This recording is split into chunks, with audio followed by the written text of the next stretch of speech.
coming in from all over this country. Another extraordinary night unfolding in America. Demonstrators demanding justice and change in this country after the death of George Floyd. Here in New York City tonight, thousands in the streets. A new 8 p.m. curfew in place tonight. Many protesters said they were not worried about it. Tens of thousands are on the march in Los Angeles, several different locations. In Washington, D.C., the massive demonstrations there. Thousands headed toward the Lincoln Memorial. In Houston, a massive march and rally in George Floyd's hometown. Among those marching, the police chief and the mayor. And all of this comes as authorities now brace for another night ahead, when those images compete, peaceful demonstrations by day, replaced by the danger and the damage that comes at night. Overnight, the violent turn here in New York City. Many storefronts destroyed, famous landmarks too. The famed Macy's department store and Rockefeller Center. Authorities have moved that curfew to 8 p.m. for the rest of the week, unsure if it will work. New York's Governor Andrew Cuomo today, who has sparred with the mayor before, saying after what we saw last night, we must do better. The police in New York City were not effective at doing their job last night, period. They have to do a better job. But separate the protesters from the looting.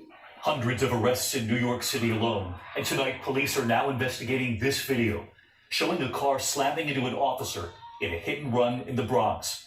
Tonight, we've learned that officer is in serious condition. And overnight, across this country, we learned at least 5 officers were shot. One in Las Vegas is on life support tonight. 4 officers were shot in St. Louis.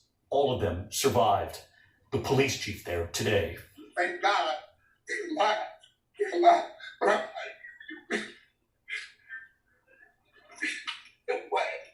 Can we make some sense out of this? In Los Angeles, this image. Officers kneeling with protesters during a march. And in Detroit, a 16-year-old organizer, Stefan Perez, has been urging his fellow protesters to abide by the city's curfew, telling them it works, it keeps us safe. But they home safe. They don't got rubber bullets, they don't got tear gas, they're not dead. And tonight, Detroit's mayor calling him to applaud him. When I saw your leadership, I have tears in my eyes. You are everything that's special about the city of Detroit. Today in Washington, President Trump in his motorcade, families lining the streets from all backgrounds. This sign asking, "Are you a moral monster? I can't breathe." It all comes 24 hours after the president and the photo op with the Bible. There had been peaceful demonstrators outside the White House when they were suddenly hit with flashbangs, smoke canisters, parked police forcing them out. Among those roughed up an Australian TV crew, the photographer hit in the face, his colleague hit with a baton as they tried to flee.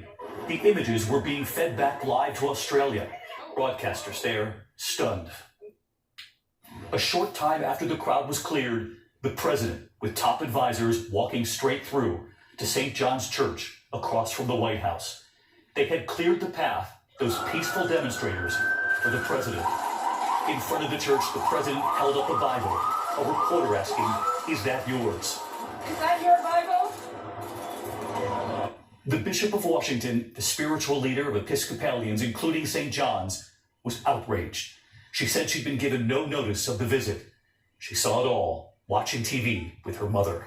He's welcome as anyone is welcome to pray, to kneel before God in humility, and to rededicate themselves to the task to which they've been elected. He is not entitled to use the spiritual symbolism of our sacred spaces and our sacred texts to promote or to justify a entirely different message. And today, former Vice President Joe Biden speaking out about the president and that moment in front of the church. Donald Trump has turned this country into a battlefield riven by old resentments and fresh fears.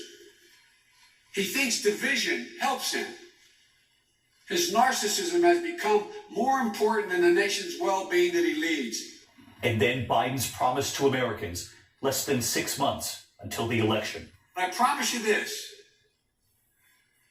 I won't traffic in fear and division.